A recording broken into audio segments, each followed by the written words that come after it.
तो आप क्या कहना चाहेंगे भाई, डिवोर्स हो क्यों रहे हैं, शादियां क्यों नहीं चल रही इतनी? Emotional instability. तो अपने पार्टनर की इमोशनल नीड को समझो और अपनी इमोशनल नीड समझाओ। I don't know what's happening with India, जहां पे सभ्यता और जो रस्में होती थी उसको बहुत सीरियसली लिया जाता था। आई मीन शादी के जब फेरे होते हैं तो कुछ कस्में खाई यस जाती यस, हैं 7 वचन। और उसको बहुत सीरियसली लिया जाता है लाइफ टाइम के लिए हमारे हिंदुस्तानी कल्चर में। लेकिन अब ऐसा लग रहा है कि ये वेस्टर्नाइज होता जा रही है सारी चीजें, एंड लोग शादी करते हैं 2-3 साल खुश रहते हैं, उसके बाद चलो जी तलाक लेते हैं, डिवोर्स लेते हैं। मेरे पास बहुत सारे डिवोर्स के केसेस आए हुए हैं। आई मीन मैं देखता हूँ किस किस रीजन की वजह से डिवोर्स हो रहे हैं। मेनली मेंटल क्रूएल्टी होता है ग्राउंड, मेनली बहुत सारे लोगों का डिवोर्स के रीजन के।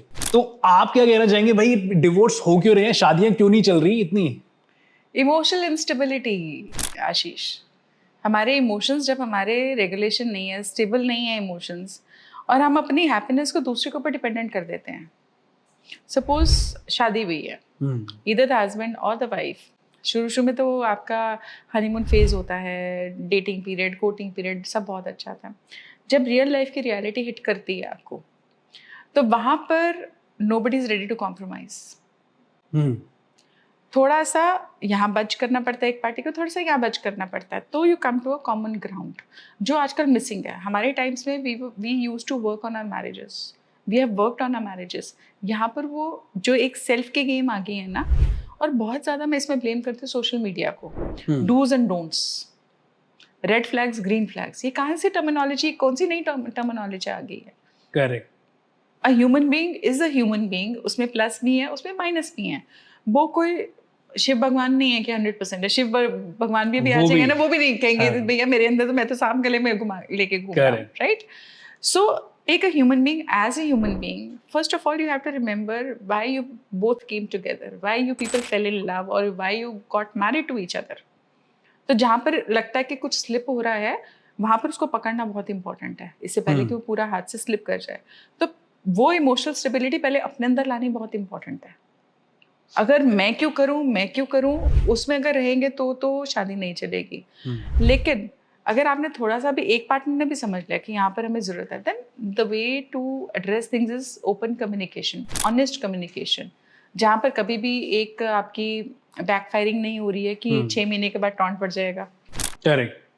Secondly, you have to understand that everyone has got a different love language, everyone has got a different emotional need.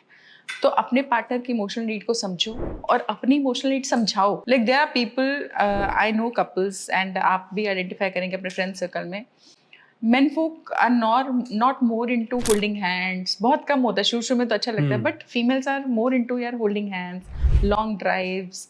तो ये छोटी छोटी चीज़ें में अगर आप समझ आते हैं एक दूसरे की लव लैंग्वेज को, इमोशनल लैंग्वेज को, वहाँ पर एक कॉमन पॉइंट आता है। नंबर 2 बात आती है ईगो। ईगो कभी नहीं होनी चाहिए एक रिलेशनशिप के अंदर। सेल्फ रिस्पेक्ट ज़रूर होनी चाहिए। सेल्फ रिस्पेक्ट भी ये कि infidelity it's a big no no, कभी टॉलरेट मत करो। एक कदम भी नहीं रहना चाहिए उस रिलेशनशिप के अंदर, उसी वक्त निकल जाओ। Infidelity is a big no no. Number 2 is domestic violence, it's a big no no. मैं तो लड़कियों को कहती हूँ उठा के वापस मारो, और कहीं मत जाओ, माँ बाप के पास भी मत जाओ, मेरे पास आ जाओ, संभाल लेंगे सामने वाले को। If there is domestic violence, I have got cases like that. तो ये यहाँ पर तो कॉम्प्रोमाइज़ नहीं करना चाहिए, लेकिन छोटी छोटी बातों में। और जब ये 4-5 साल के बाद ये चीज़ें जब होनी शुरू होती हैं ना, वहाँ पर अगर पकड़ लिया जाए, नहीं समझ में आ रहा, go to a relationship counsellor, talk to elders in the family, हम ये फेस कर रहे हैं, they have their own experience, they have gone through such issues themselves in their lives. Correct. लेकिन अगर आप उसमें ईगो में आ जाते हो कि नहीं इसको तो ये राइट ही नहीं बोलने का, या ये कुछ है, तो वहाँ पर शादी टिकेगी नहीं।